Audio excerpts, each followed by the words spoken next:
Forrest, the primary carrier battle group patrolling the South China Sea and the Taiwan Straits is now going through the Straits of Malacca through the Indian Ocean to the North Arabian Sea to be the third carrier positioned off Persia, sometime tomorrow, I think, or the next day, to be there for potential action. How is the CCP working with the Persians? Are they trying to draw the Americans into the situation to take our eye off the ball for Taiwan, and particularly the invasion here in the United States? Is just as happenstance, or is this work towards the Chinese Communist Party's plan, which is to destroy America? Sir. Okay, absolutely. That's their plan, is to destroy the American.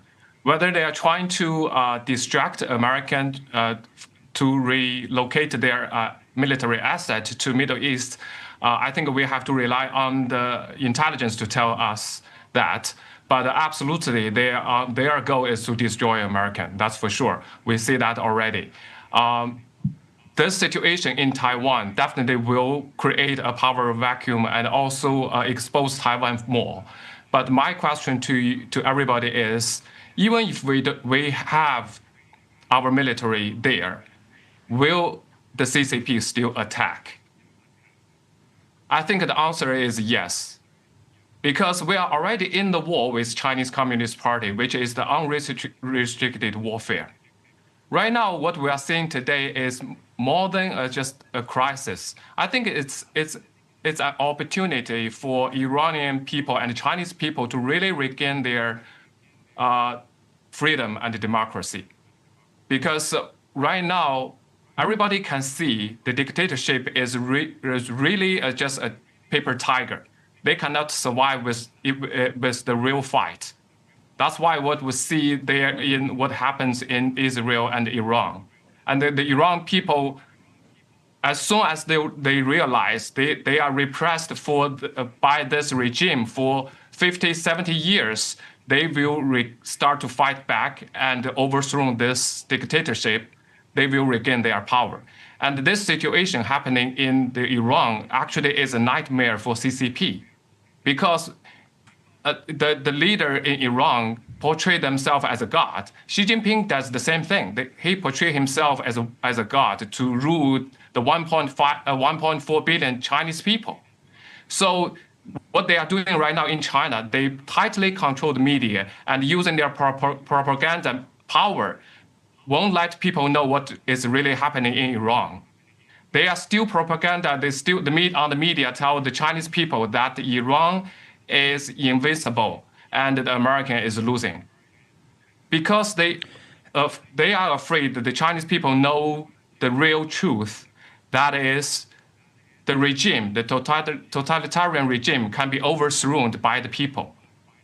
Look at Israel. Wow. If the Israel in this fight, 96% of their people standing with their government. But the Iran people, only less than 10% of their people support this war. That's the dictatorship. They rule their people by fear and by the cruelty. So that's why I think right now we are witnessing the opportunity presented for the Chinese people and Iran people to overthrow those dictatorships.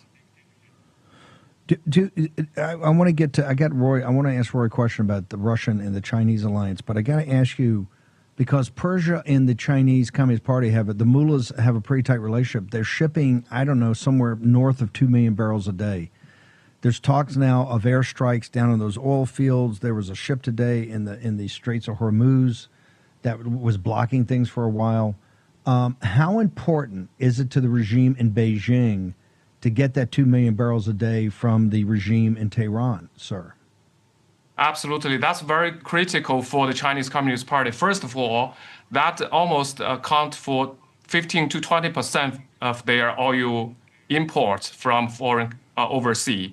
And also they got that oil very cheap compared to the other source. They got that cheap from Iran. So that's very important. So without that energy supply, it definitely will create a lot of pressure within the government. And also the important thing is, this is what they built, one belt, one road. they create the BRIC with all the Russian and other BRIC countries, try to use the currency exchange to relieve the sanction U.S. and Western country put on Iran, and also to benefit the CCP themselves. So this border effect for the One Belt, One Road, and also all their economic currency strategy, actually this situation is a big hit for them. So I think this is critical for the Chinese Communist Party. What's happening in Iran, and they lose this energy supply, and most importantly, they lose the strategically their plan and their strategy, which is very heavy hit for them. This is also central to this whole BRIC situation, is the situation between Persia and the Chinese Communist Party, because they're taking payments not in petrodollars but in or U.S. currency. They're taking it in yuan with a hedge around it. Breaking news: President Trump. They put a lid on things. President Trump is not expected to speak